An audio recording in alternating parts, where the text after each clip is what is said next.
Hello dear students, अस्सलाम वालेकुम। फिर से आपका स्वागत है यहाँ पर हमारे पास कोई कॉन्सेप्ट पर अब यहाँ पर आपको फिजिक्स के साथ साथ आपको मैथमेटिक्स का भी यहाँ पर सब्जेक्ट मीन्स पढ़ने को मिलेगा। तो यहाँ पर अब हम बात कर रहे हैं मैथमेटिक्स सब्जेक्ट्स पर। वो कहाँ से हम स्टार्ट कर रहे हैं? फर्स्ट ईयर का मैथमेटिक्स बहुत एक डिफिकल्ट सब्जेक्ट है उन बच्चों के लिए जो वो कहते हैं कि आप जो पढ़ा रहे हैं वो हमने बस पढ़कर रख लिया कहीं पर। मैथमेटिक्स उन बच्चों को भी आ सकता है जो कि थोड़ा बहुत भी उस चीज़ को थोड़ा भी समझ लें जो कि उनको आसान लगती है। अक्सर बच्चे ऐसे होते हैं जो क्या करते हैं, बहुत इजी उनको लगती है जो चीज़ें, वो पढ़कर कहते हैं ये समझ आ गया, टीचर ने हमें समझा दिया, वो आसान है, रख दिया। पर ऐसे नहीं करना आपको। आप उस चीज़ों को छोड़ देंगे, भले वो आपको आती हो, पर आहिस्ता आहिस्ता दिन ब दिन वो आपके दिमाग से डिक्रीज होती जाएंगी।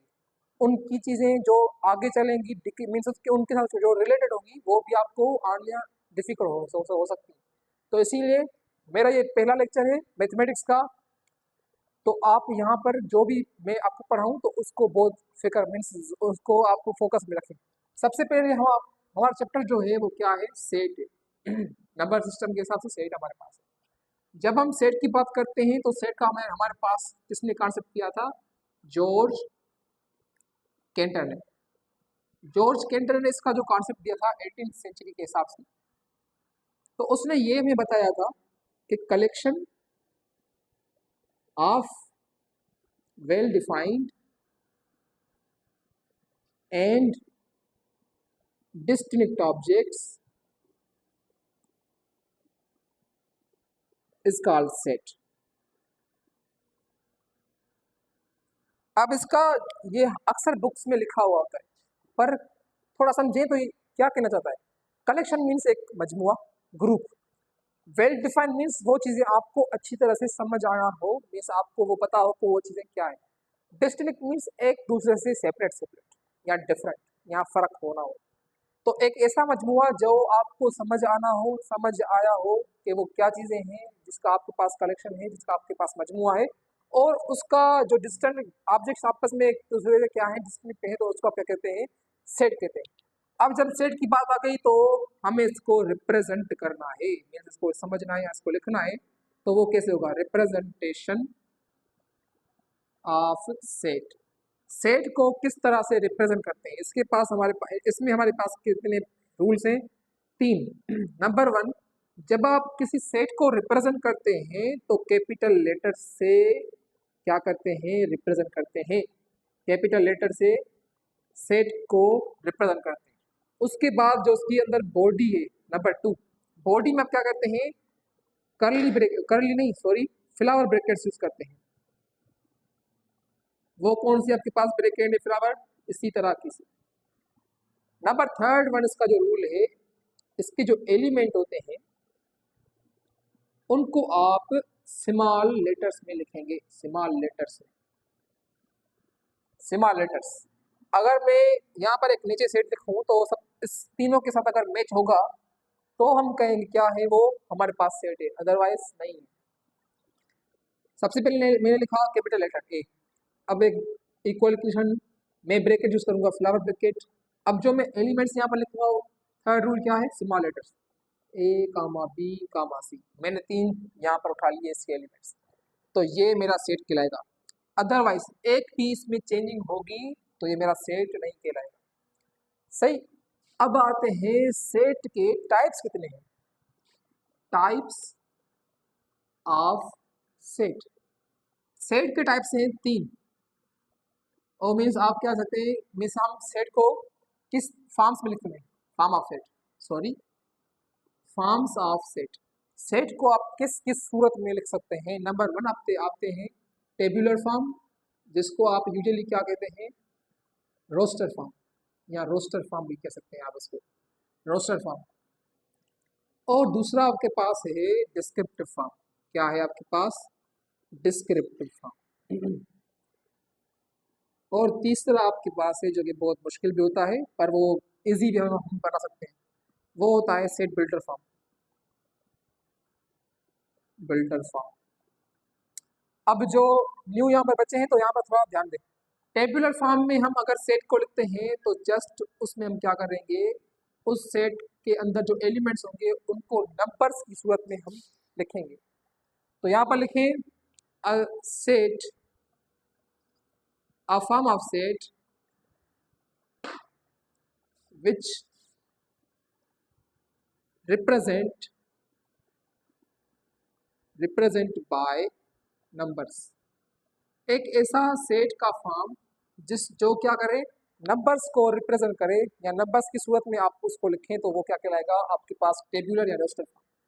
अब यहाँ पर क्या आता है अगर यहाँ पर देखें 1 2 3 फर्स्ट हमारे पास 3 नंबर्स हैं तो यहाँ पर क्या लिखेंगे, ए इज इक्वल टू, हमारे पास एक ऐसा सेट है, set of first 3 natural number. तो यहाँ पर आपने क्या किया, इसी सेट को आपने यहाँ पर डिस्क्राइब करना शुरू कर दिया, मीन्स एक्सप्लेन करना शुरू किया। अब यहाँ पर मैं लिखता नहीं, आपको बस यहाँ पर समझ आना होगा कि अगर एक ऐसा सेट जिसमें आप क्या करते हैं, नंबर्स की सूरत में आपको कोई सेट लिखते हैं या वैल्यू में लिखते हैं तो आप क्या कहते हैं, टेबुलर फॉर्म में। अगर आप उसी सेट को या किसी दूसरे सेट को आप अगर एक्सप्लेन कर रहे हैं सेट के अंदर तो आप उसको कहते हैं क्या कहते हैं, डिस्क्रिप्टिव फॉर्म। अब इसी सेट को जब अब मैं सेट बिल्डर फॉर्म में लिखूंगा तो यहाँ पर मैं क्या यूज करूंगा, सिंबल्स यूज करूंगा, जस्ट सिंबल्स यूज करूंगा। अब मेरा पास ये सेट है ए, सेम ब्रैकेट्स, पर यहाँ पर हम बात करेंगे कि यहाँ पर हमारे वैल्यू कहाँ से स्टार्ट हुई है, 1 से स्टार्ट हुई है, एक्स सच दैट एक्स। अब यहाँ पर बिलोंग्स टू नेचुरल नंबर, ये हमारी वैल्यू ये जो मेरी हमारी सिंबल है वो किसको कर रही है, represent belongs to natural number. Means ये नंबर हमारे किसके साथ बिलोंग कर रहे हैं, नेचुरल नंबर के साथ, क्योंकि ये हमारे 1 से स्टार्ट हुए हैं। अब यहाँ पर जो x की वैल्यू है वो कहाँ से लेकर कहाँ तक है, 1 से लेकर, means x greater than or equal to 1 और less than or equal to 3। थोड़ा ये डिफिकल्ट होता है पर आप इन पर थोड़ा ध्यान दें। हमारे पास है 3 फॉर्म्स ऑफ सेट, हमारे पास एक है टेबुलर फॉर्म, दूसरा डिस्क्रिप्टिव फॉर्म, तीसरा हमारे पास सेट बिल्डर फॉर्म। जब आप टेबुलर फॉर्म की बात करते हैं तो जस्ट हम एक सेट को किस सूरत में लिखेंगे, नंबर्स की सूरत में। अगर हम डिस्क्रिप्ट की बात करते हैं तो आप उसी सेट को जस्ट आप डिस्क्राइब करेंगे, वर्ड्स में लिखेंगे, सेंटेंस में लिखेंगे। अगर बिल्डर की फॉर्म करते हैं तो जस्ट आप उसको सिंबल्स में यूज करेंगे। सबसे आसान में आसान यही है, सबसे डिफिकल्ट में डिफिकल्ट भी यही है। डिफिकल्ट उनके लिए है जिसको ये नहीं पता कि उसकी सिंबल से आप क्या यूज कर रहे हैं। अगर सिंबल्स का आपको पता होना चाहिए तो आप ये बस सेट जस्ट कैसे यूज करेंगे। एक बड़ा बड़ा नंबर दे यहाँ पर दूँ 1 से लेकर 100 तक, तो आप यहाँ पर लिखते लिखते लिखते लिखते थक जाएंगे, मीन्स बहुत बड़ा बन जाएगा। इसकी मैं आपको इम्पोर्टेंस बता रहा हूँ। अगर मैं यहाँ पर लिखूँ 1 से लेकर 100 तक नंबर्स तो यहाँ पर मुझे ऐसा सारा का सारा मेरा बोर्ड भर जाएगा, मीन्स वो टाइम भी लेगा। अगर मैं डिस्क्रिप्टर में लिखूँ तो यहाँ पर भी थोड़ा थोड़ा बड़ा बड़ा सेंटेंस आ जाएगा। पर अगर मैं इसको यहाँ पर लूँ तो यहाँ पर क्या करूँगा, belongs to natural number, x greater than or equal to 1 और less than or equal to 100, बात खत्म हो गई। मीन्स आपको ये सेट एक बड़ी बड़ी वैल्यू भी छोटे से रूप में बता देता है। तो यहाँ पर आते हैं, कुछ हमारे पास होते हैं टाइप्स ऑफ सेट।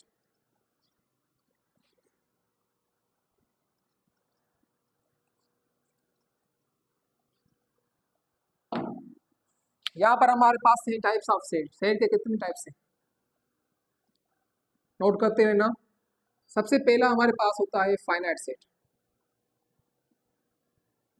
और दूसरा हमारे पास होता है इनफाइनाइट सेट। तीसरा हमारे पास आता है सिंगलटन सेट,